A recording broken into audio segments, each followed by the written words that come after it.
Well, I came back from Africa with a bit of an issue with my beautiful new rifle, if you can believe it. And it's really not the rifle, I don't think. But I'm doing what I'll tell you not to do. So this is another one of those do as I say, not as I do deals. But, you know, with my job, I get to shoot a lot of different rifles, obviously, and a lot of them are on short time. Like, here's your rifle, go hunting. I don't have time to work with them. Something like that happened with this one. I got it, but not in time to really work with it and know it. And that's, I think, where I got in trouble in Africa. And the second thing that I did wrong, I took 2 loads over there, 2 completely different bullets, bullet weights, velocities, because I wanted to get more material to work with. I wanted to be able to write and talk to you guys about the North Fork bullet with 160 grains and what it can do with your bigger animals. But I also wanted to try some really fast 131 grain hammer hunter bullets that I've been having a lot of great luck with over there. So I worked up some loads. I didn't have a lot of time. I didn't have a lot of brass to work with. Didn't have a lot of bullets to work with. So I had to kind of cut things short. Upshot of the story is when I was over there, I had some issues swapping from one to the other. I started off with 160 grain North Forks. It worked beautifully, took my game, shot well a whole bit, was loving the rifle. Switched to the 131 grain hammer hunters, and I suddenly not exactly zeroed. We got it zeroed. It looked like okay. I wasn't getting the groups I was getting back at home here. I'd shot one that was under an inch, so I figured I was good to go. But I didn't have that extended experience with it to really have that solid information that we all need. So what happened as I was hunting an impala, I took what should have been an easy 250-yard shot, hit the animal, figured game over. We went over to look for him and found maybe 2 tiny little specks of blood. We looked at the video and it was pretty obvious that I've just creased its back. So my shot had gone far to the right and way high, and it was like, what is going on? Took the rifle to the range, shot it. Yes, it was way high. So I thought, man, what is going on? And I didn't have a lot of ammo to work with. I only took 20 rounds of that over there. So it's not like I could just play around with it and get all dialed in. But I do know this. Oftentimes these all copper bullets misbehave when they're fired in a barrel that's already been fouled by a different bullet, usually a gilding metal jacketed bullet. But the North Fork bullets are pure copper in the shank. That's what's touching the bore. There's a little bit of lead in the nose, and that's bonded. That's why it's such a great bullet. So I didn't think there would be an issue. But maybe these copper bullets are so fussy sometimes that they don't even like to ride over the top of the fouling of another copper bullet. But I wasn't in the position to test it over there. I am now because I'm home. And I have a few loads left. This is the only brass I have in 757. So I've got to really stretch it. And I came back with a few loads. Here are the 160 grain North Fork bullets. And they don't look like today's modern, sleek, long-range bullet, nor were they intended to be that. They are a performance bullet, terminal performance. And they hit hard and drive deep. Got beautiful performance out of those. But I had to clean the barrel to get it to start shooting those hammers. And I didn't have a real thorough cleaning because I didn't have any copper solvent over there, but I cleaned as best I could, went back to the range, shot an MOA group and thought, good to go, went out and got my animal. Now, I don't know if that was a fluke or not, so that's what I want to find out now. I want to shoot this. Hasn't been cleaned since Africa, so I'm going to find out if it can still shoot and what kind of a group it has. And then I want to switch the ammo and see what happens. And I want to clean barrels. I just want to really work it out, what I should have done before I went over there. This may take a few days. I may have to order more brass, more bullets, but just to get us started, let's find out how this rifle is still shooting with 131 grain hammer hunter bullets. I've got to go downrange, get my targets ready, and set up my camera to record. Be right back. I am excited to have this Garmin. I used it once so far, and boy, was it sweet. Let's see if I can still remember how to run the thing. Okay, to turn, oh, here's the power switch, not the OK button. New session, yes. Rifle. Okay, camera's rolling, target's ready. Garmin is aimed in the right direction. All you have to do is stand that little thing 5 to 15 inches from the barrel and point it down range, and it seems to work. It's crazy. What's this telling me? Oh, it's telling me to do that. Well, I've already done that, thank you. So here we go. Minimum, average, max, it's all set up and ready to rumble. Okay, 131 grain.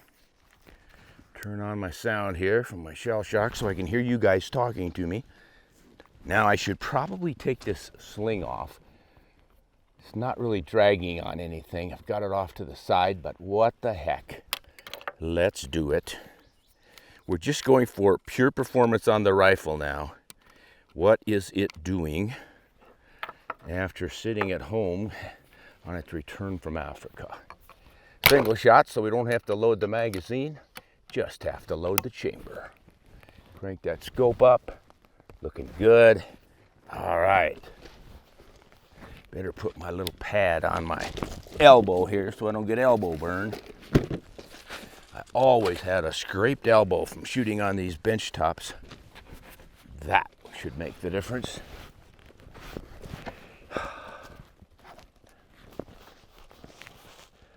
Oh yeah.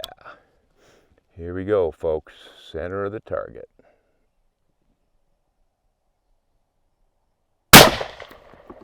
Sweet shooting, little rifle. Looks like I'm straight up 2 inches, which is where I'd had it in Africa. Whew. And we were going 2,954 feet per second. That is good information because the last time I shot this over a old light trap style chronograph, I got 3,200 feet per second. I thought that was a little excessive for a 757 Mauser pushing a 131 grain bullet. 2954 sounds a little more reasonable.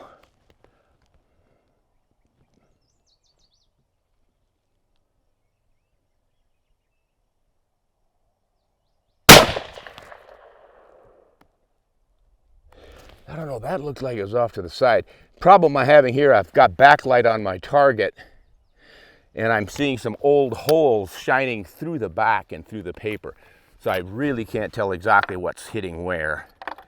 We'll just continue our 3-shot group and we'll go down and check it out. And I'll just hope that it's performing properly. At least we're getting some good readings here. 2936.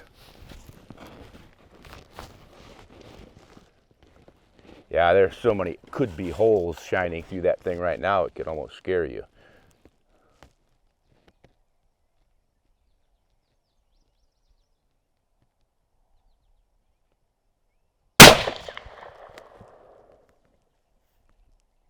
Looks like it might be shooting consistently high end to the left.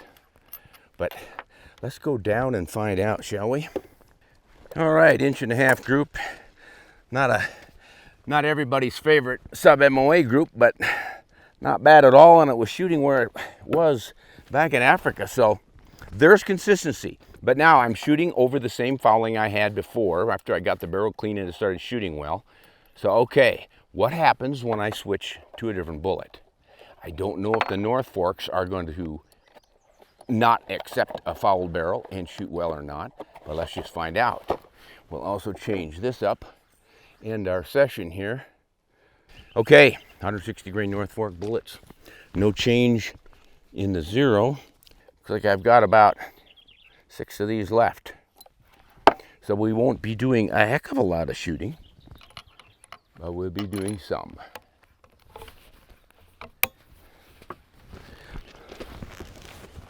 The North Fork over a barrel fouled by a hammer.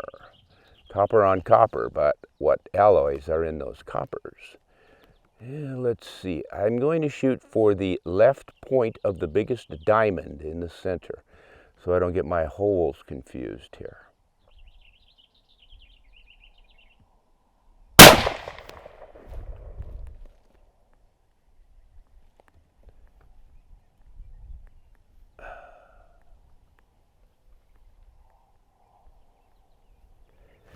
Again, I can't tell, but I do know I'm going 2,711 feet per second. It's kind of nice to know. I know I hit the side of the hill someplace. I can see the dust.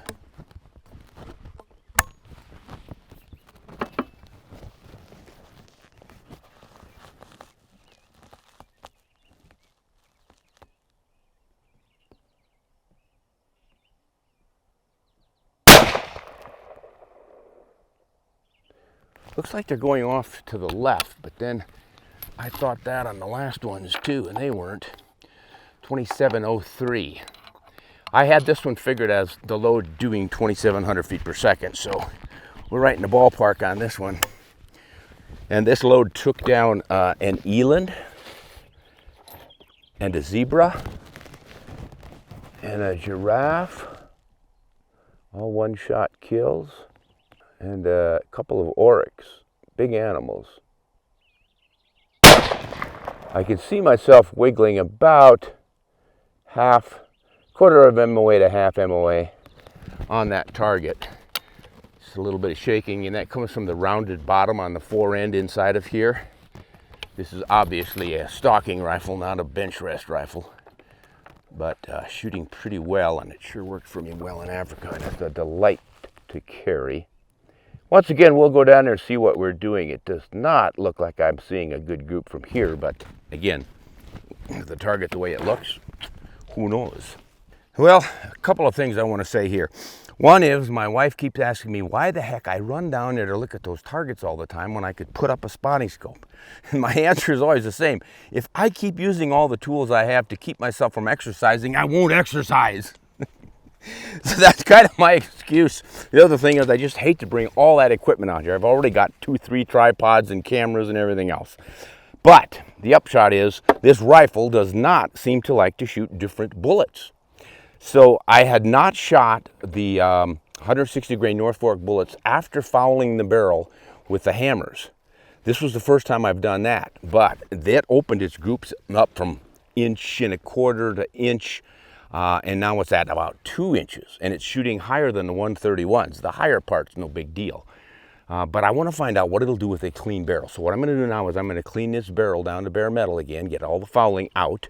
We will shoot the last 3 bullets I have in 160 on the North Forks to see if they will group better. That will suggest, 3-shot group is nothing to hang your hat on, but that will suggest that the rifle does shoot better with a clean bore for each bullet type. So I'll shoot those 3. And after getting that group measured, I will shoot the 131 Hammer Hunters over the top of the foul barrel with these guys again. And that'll give me a little bit more information. And that is me on my progress to getting to really know this rifle. I want to build 1 or 2 loads for it that will pretty much do everything I need to do. And I think my bullet choices right now are pretty good for that. I would use this 160 for instance on moose or elk. Any of the bigger stuff like we did in Africa, and the 131s for all my deer and pronghorn and the smaller stuff. But who knows, both of those bullets are capable. I might just run with that 131 for nearly anything, because those hammers have been really doing the job for me in the lighter weights in different rifles and cartridges. So up to the cleaning room, and if we can get back here before dark, well, we'll do that. Otherwise, we'll fire up again tomorrow and get this thing finished for you. Thanks, folks.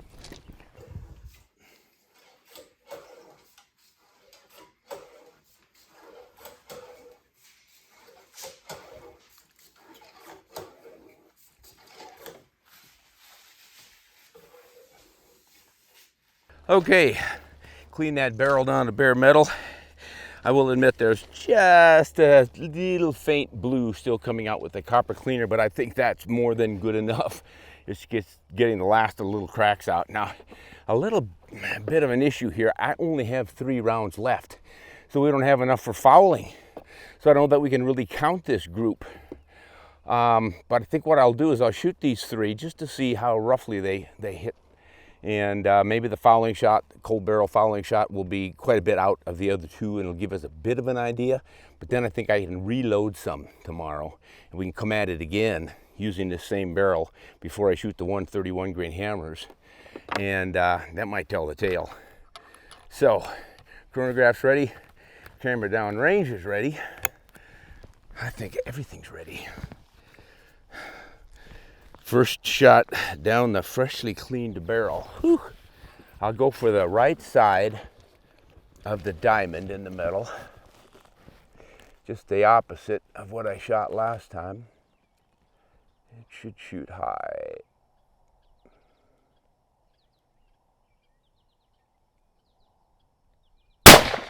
Felt real good. Yep, there it is. right up where it should be, 2,662 feet per second. A little bit slower than before.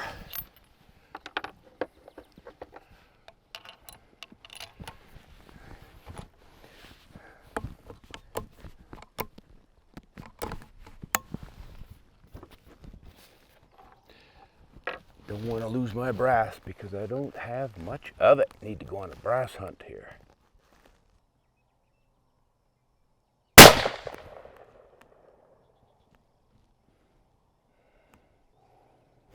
Don't see that one, 2677.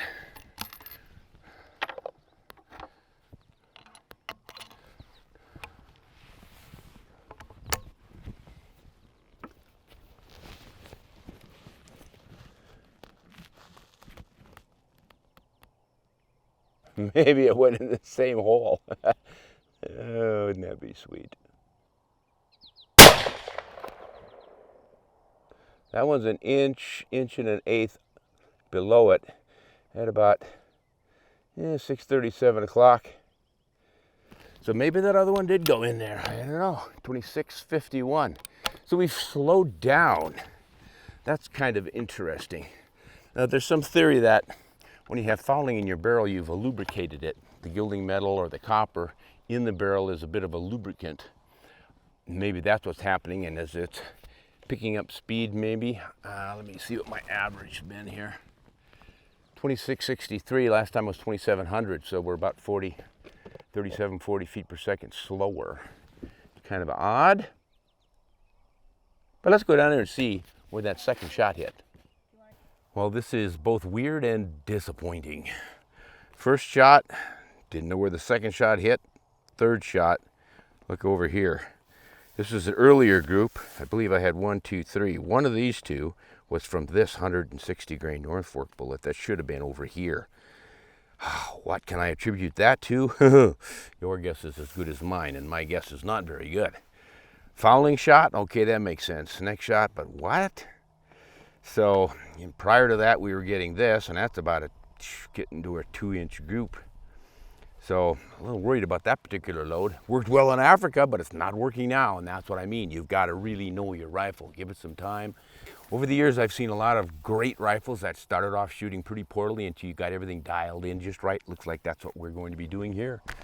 So more work tomorrow. Setting sun to setting sun, gun writer's work is never done.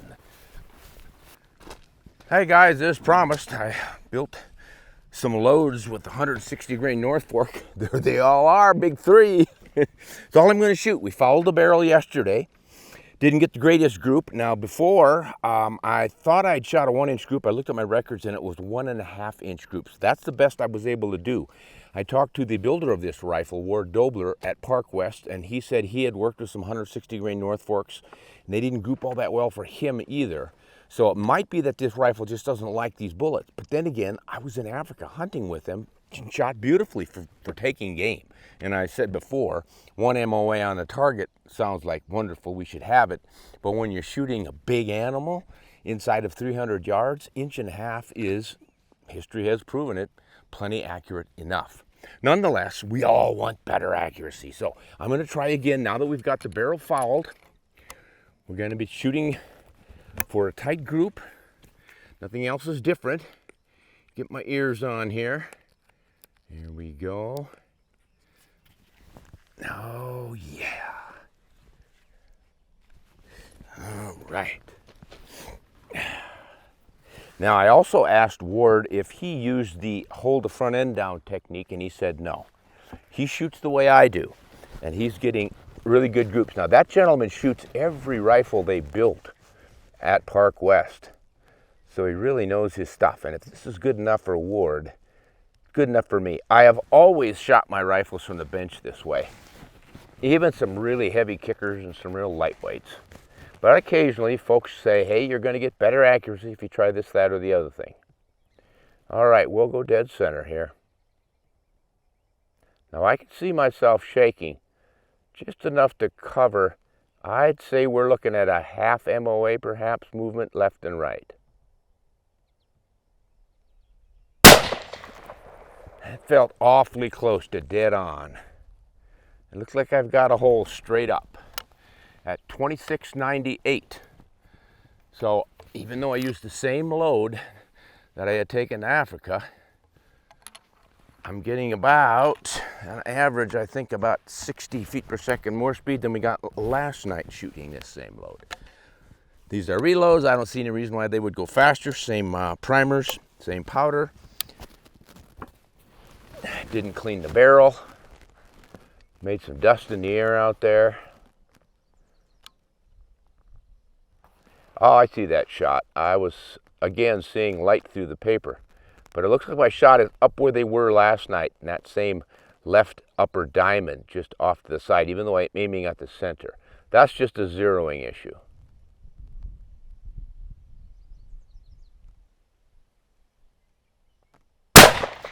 Boy, that felt just great right there. Boy, the muzzle blast is stirring up dust right here too, even though we're on gravel.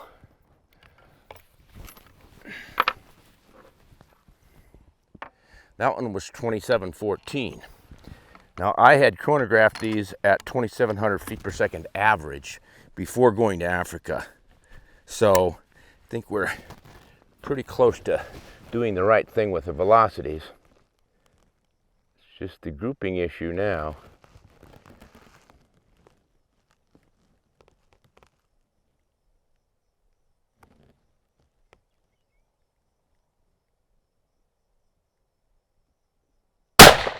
Oh, that felt real good too.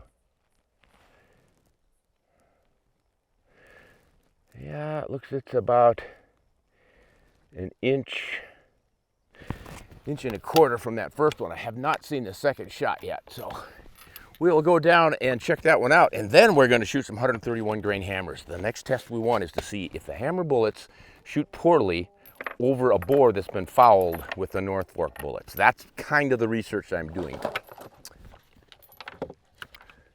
So we'll run down, check that target, let this barrel cool a bit, and go into the next stage of this. Oh my goodness, guys, this is a horrible group. This is really bad. I don't know exactly what's going on. I mean, I can't imagine I took that rifle over to Africa and got all those hits on game without missing. My gosh, something's gone south since then. Now, one of the things we're going to check is something we'll teach you about the single shot rifles. They don't exactly have free floating barrels, they can't have, but they can have some barrel pressure issues on the action. We're going to deal with that later. But let's go try that 131 grain load and see if that shoots better than this. Well, that group was on the verge of frightening is what that was, gosh. But again, I was shooting an 1.5 inch group before I went to Africa, hunted with these and just had great luck out to, I think my longest shot was 250 yards on a zebra. I don't know if I'm thinking 300, but I don't remember 250. But spot on. I mean, I hit right where I was aiming on that zebra. And I took other game and didn't have any issues either. So the accuracy was there, but no, it's sure not there now. So did we get some shift in the bedding? That's something we're going to address here after we try a group with the 131 hammers. Now those I had shot a 0.8 something group, so under minute of angle, before I left for Africa. And last night when we tried it in the, was it a fouled barrel or not? I think it was a clean barrel. Now we're going to shoot it after it's fouled with another bullet. So we're trying to sort of check for two things here. Will it be accurate shooting over a barrel, through a barrel that's been fouled by a different bullet? That's one of the questions we want to answer. Boy, I love having this sun shining right in my eyes. I think I can pull this one off. Okay, that one was 26.86. Don't really need to worry too much about what I'm all getting here for average and such. I've got that established. So I know we're going to be getting around 29.50 with these. So we won't need our averages and such. We're just going for this group. I will aim, let me think, just at the point of the center diamond where it meets that fat line at the bottom. That'll be my aim point, so it should be up pretty close to being in the bull. It was shooting about 2 inches high last night. Yeah, that's what we'll do.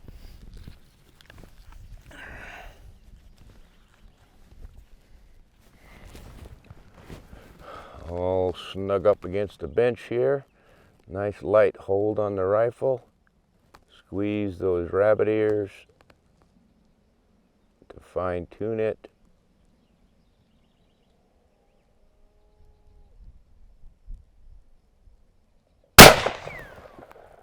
Felt good. 29.48.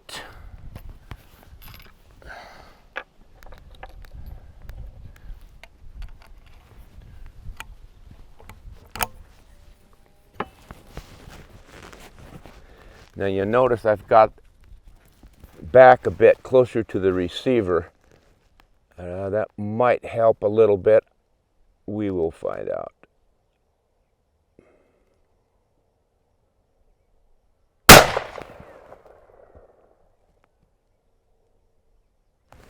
I know one thing, I'm hitting the hillside. I can see dust. All right.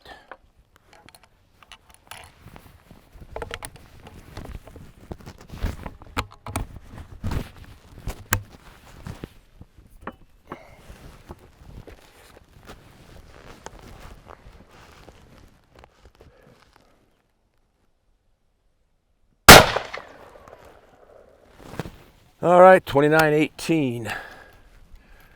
We'll go check that out, see what that group did, and then do a little analyzing, and I'm going to tell you guys about the trick for sort of floating the forends on these rifles. It's pretty cool. Ward told me how to do it, and I might just be doing that after we check this one out. All right, that's more like it, guys. I was aiming here, right at the point. 1, 2, 3, and that's just a little over an inch. So that's pretty much hanging in there. I don't know that I can say that the fouling from the North Fork bullets really affects that. But as I said when I started this, if you really want to know your rifle and what it will do, you need to do a lot of checking and testing. And one of the next tests would probably be to now clean the barrel and shoot only hammer hunter bullets again and again, and see if the groups tighten up and remain consistent. Maybe it would shoot, since I did get that 1.8 3-shot group before I left, maybe this is a little bit out of that because of the fouling from the other ones. I wouldn't worry about it. I mean, were I hunting? But the odd thing is, when I was in Africa and we had that weird miss on that Impala and the things that were kind of going south, what was it? It cleared up after I cleaned that door. So the mystery will probably never be solved, but I know one thing. By continuing to do this kind of research, I'm going to get that rifle figured out. All right, so as I said, that is a pretty good group with this rifle. Now, I'm not done with it yet, obviously. I'm going to try some more. Now, I'm going to clean the barrel down to bare again and only shoot the hammer bullets. See if that improves the accuracy. Even if it does, it can't be much. Well, maybe we could get down to shooting half-inch groups, but I think the bigger issue for me is going to be working on the forend connection to the receiver. So what I think I'm going to have to do is lighten up the pressure between the forend and the receiver. What happens is they make it so fine that it just touches, but there's no real gap in there. You don't want a lot of gap in a fine built rifle like this. You want good wood to metal fit. So the forend just hangs off of the barrel. They've got a little bar under the barrel here that it screws into, and it just hangs off of there. But if it swells with moisture changes and such, which of course wood is infamous for, it can put more pressure on the receiver than it had prior to that and start putting upward pressure on the barrel to change your grouping. You might get some vertical stringing or something. So I'm looking at it right now and it looks like it's a really tight fit. So I might want to get in there and just very lightly sand a hair off of that thing. But before I do that, I just want to continue working with the barrel. So next episode, we're going to be shooting some more of the 131 grain hammer bullets after a cleaned barrel, see how well they'll group. Maybe we'll do, 3 different 3-shot groups to get a better feel for things and how they're moving along. That all said, if I had to go hunting from here on out with this rifle and this ammunition and this setup, I would feel extreme confidence in doing that out to 300 yards, easily probably 400, because again, MOA, somewhere in that 3/4 MOA to 1 1/4 grouping, you're easily in your vital target zone out to 300, 400 yards. We don't all need 1/2-inch rifles, but we sure like to get them. So stay tuned and we'll see if we can't get this Park West SD10 shooting 1/2-inch groups.